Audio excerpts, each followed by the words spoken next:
They say that in audio adventures, unhampered by the limitations of visual effects, the sky is the limit.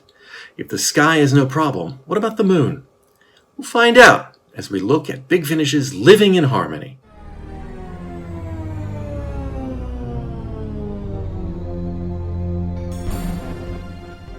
It's no secret that I've generally been down on all the first 3 of the 4 stories on Big Finish's Prisoner box set number 2. All 3 were various forms of adaptations, some altered so much as to be unrecognizable, and none particularly withstood the translation well.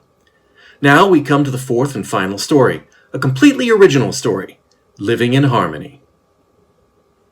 What's that, you say? Living in Harmony was an episode of the original TV series? Yes, it was. But despite that, Big Finish unambiguously state that it is not adapted from the TV episode of the same title.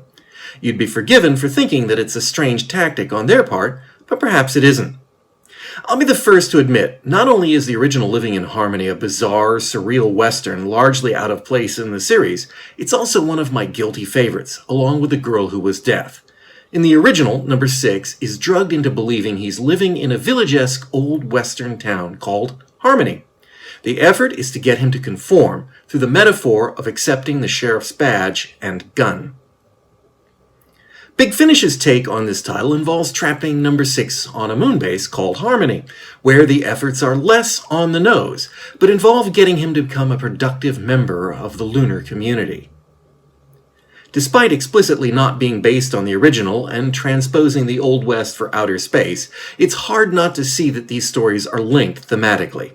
However, this new version is more effective than the original. The action required by number 6 is being a decent human being, rather than electing to strap on a gun.